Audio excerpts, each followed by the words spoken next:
Let's get real. Some people don't love in obvious ways. They love sideways through distance, through silence, through confusion, avoidance. They are the masters of this. And when they're secretly obsessed with you, they won't show it the way you want. But they will play these subtle psychological games, not out of malice but out of fear. They want connection badly, but the moment it gets real, they shut down. So today I'm calling it out. Here are 7 mind games avoidants play when they're secretly obsessed with you. And more importantly, what you need to do about it. 1. Push-pull behavior. They pull you close with deep conversations or sudden attention. Then disappear. They want intimacy, but they fear it, so they play tug-of-war with your heart. 2. Selective vulnerability. They'll share something personal, just enough to keep you hooked, but don't be fooled. They use vulnerability as bait, not a bridge. 3. Silent testing. They'll go quiet for days just to see if you'll chase. To them, silence is power. It's not that they don't care. They just need to feel safe enough to admit they do. 4. Jealousy triggers. They'll subtly bring up people who are interested in them, not to hurt you, but to see if you care enough to react. That's insecurity in disguise. 5. Intimacy delays. Every time things start getting emotionally intense, they'll find a reason to create distance. Avoidants confuse closeness with danger, so they delay deep connection like it's a ticking bomb. 6. Contradictory words and actions. They say, "I'm not ready for anything serious," but then stay up all night texting you. That's not confusion, that's emotional conflict between desire and fear. 7. Giving you just enough. They won't ghost, but they won't commit either. They'll give you crumbs, just enough to keep your hope alive. Let me be clear, this isn't about demonizing avoidance. They're human, but so are you. You deserve clarity, consistency, and emotional safety. So if someone's love feels like a maze, you have every right to step out of it. You can't fix someone who hides from their own heart, but you can protect yours. Avoidants often want closeness, but fear it more.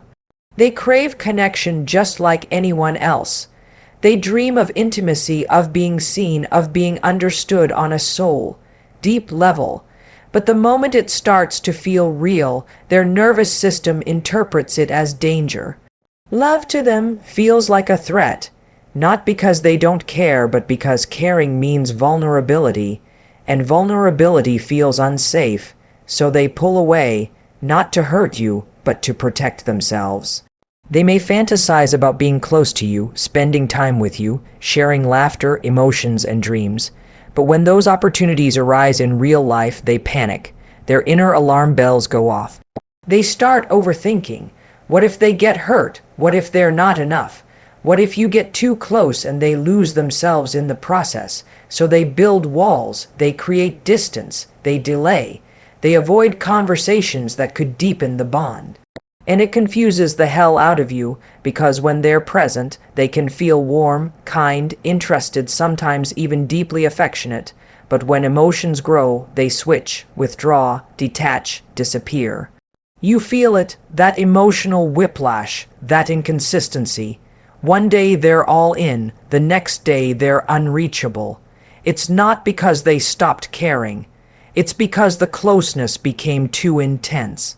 Their nervous system has been wired sometimes from childhood trauma to associate love with pain, dependence with danger, closeness with loss of control. So instead of leaning in, they lean out. They protect the edges of their heart like it's a battlefield. They might even feel ashamed of this pattern. They know they sabotage. They know they hurt people they care about. But fear is louder than logic, so they choose space. They choose emotional armor. They choose silence over speaking, distance over connection. But underneath that avoidance is a person who wants to be loved completely, safely, unconditionally. They just haven't figured out how to feel safe enough to receive it. Push-pull behavior keeps you emotionally off balance. One moment they're all over you, warm, engaged, deeply attentive. And just when you start to relax into that closeness, they pull back. They go silent, distant, unavailable. You start questioning everything. Was it something you said? Did you misread their signals? Were they ever really into you at all? And just as you begin to withdraw, they come back again, like nothing ever happened. Sweet messages, unexpected calls. Moments of intimacy, they draw you in again, give you hope, make you feel special, seen, wanted, and then again the distance returns, no explanation, no closure, just emotional whiplash. This cycle keeps you stuck. You're constantly trying to figure them out, trying to stay emotionally prepared for the next shift. Your nervous system never gets a break. You're always on edge, hyper aware of their moods, their tone, their availability. You start overanalyzing everything, reading between lines that aren't even there, obsessing over response times, questioning your worth. Push-pull is not just confusing, it's emotionally exhausting, and the worst part, it can feel like a kind of love because the highs feel so good. The reconnection after the distance feels like relief, like maybe they do care after all, but it's not love, it's control. It's emotional chaos packaged in longing. Push-pull behavior isn't accidental, it's a subconscious strategy to keep closeness just within reach but never truly secure, to stay in control of their own vulnerability while keeping you unsure of yours. You begin to associate connection with instability. You start to believe that love always comes with confusion, that intimacy always carries tension, but real love doesn't make you guess. It doesn't pull away when you lean in. It doesn't punish you for trusting. Push-pull dynamics are addictive because they mimic intensity, but intensity isn't intimacy. Chemistry isn't compatibility, and if you're constantly on an emotional roller coaster, that's not a relationship. That's a loop that keeps you chasing validation instead of receiving care. Selective vulnerability keeps you hooked but not connected. It looks like openness, it sounds like trust, but it's calculated. Carefully timed, strategically placed, they'll share just enough of themselves to make you feel special, like you've been let into a private world, a childhood story, a personal struggle, a glimpse into something raw or painful. And you think this means something, you feel chosen, trusted, important, but then, when you try to go deeper, they shut down, they change the subject, or they withdraw altogether. You start to notice the pattern. Their vulnerability comes in controlled doses, never spontaneous, never reciprocal. It's one-sided. You're giving more than you're getting. You open up, you get real, you offer your heart, but they stay in the safe zone. Their openness is selective, not consistent. It's enough to keep you emotionally invested, but not enough to build real intimacy, and that's the trap. Because every time they share a little, you feel closer.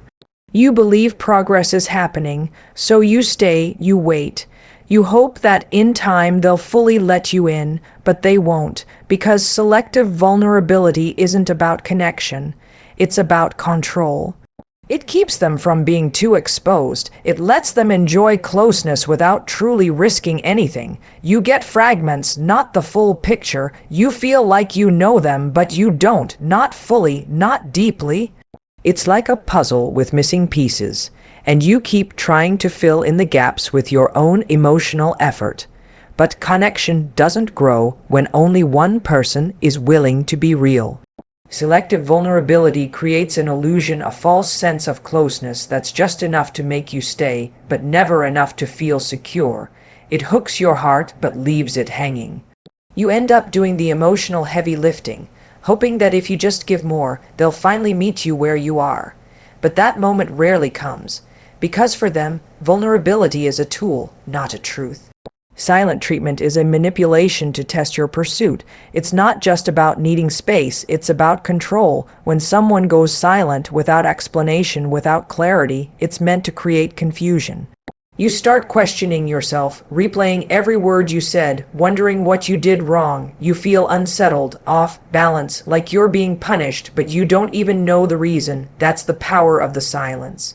It makes you chase. It makes you reach out again and again, just to break the tension.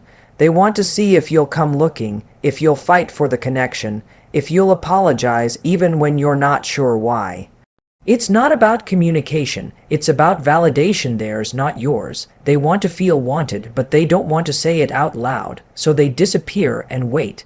They withhold their presence, their affection, their attention, and watch how far you'll go to earn it back. It's a test, but it's not a healthy one, because real connection doesn't play games. It doesn't weaponize silence. It doesn't use withdrawal as punishment. You're not supposed to feel like you're walking on eggshells just to keep someone emotionally available. The silent treatment is a form of emotional manipulation. It triggers anxiety. It feeds insecurity. It keeps you in a loop of trying to prove your worth. You think, if I just explain myself one more time, if I just say the right thing, they'll respond. If I just show how much I care, they'll come back. But silence was never about finding a solution. It was about power, about watching you squirm, about maintaining the upper hand without ever having to speak. And here's the truth: someone who truly respects you doesn't need to go silent to make a point. They talk, they listen, they work through discomfort. But when silence becomes a pattern, when it's used to provoke you, control you, or make you doubt yourself, that's not love.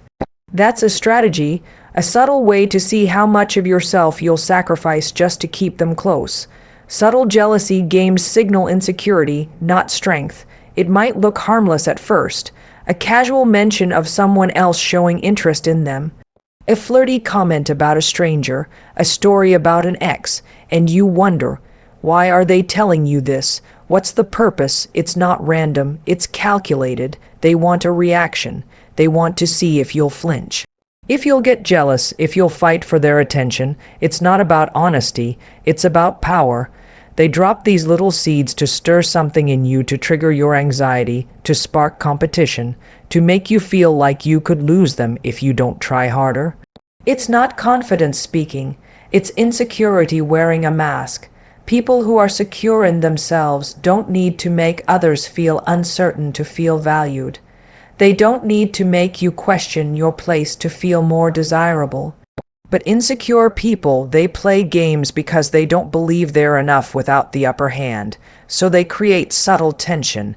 They make you feel like you're not the only one, like they could be taken from you at any moment. That fear keeps you on your toes. It keeps you chasing. It keeps you trying to prove that you're better than the invisible competition they've placed in front of you. And the more you try, the more they pull away, because now they've got what they wanted. Reassurance, attention, power, but it's built on manipulation, not real connection. Jealousy games don't strengthen a bond, they erode trust. They create comparison, not closeness. They make love feel like a contest, like you're always one step away from being replaced. That's not healthy, that's not romantic. That's emotional bait, and it's easy to fall for because it taps into your deepest fears: fear of loss, fear of not being good enough, fear of being abandoned. But remember this: you don't have to earn your place in someone's life by tolerating insecurity disguised as charm. Someone who truly wants you won't make you compete. They'll make you feel safe, chosen, valued, not tested. So here's what you need to remember: real love doesn't need games to survive. It doesn't create doubt to feel powerful. It doesn't plant insecurity just to feel wanted. When someone is emotionally mature, they don't test you with silence, distance, or jealousy. They show up, they communicate, they create safety, not confusion. And you don't need to prove your worth by tolerating emotional gymnastics. You are not here to chase clarity. You are not here to decode mixed signals. You are here to be met, fully, openly, honestly. So if someone has to play mind games to keep your attention, they were never ready for the kind of love you were offering in the first place. Let that be the moment you stop chasing confusion and start protecting your peace.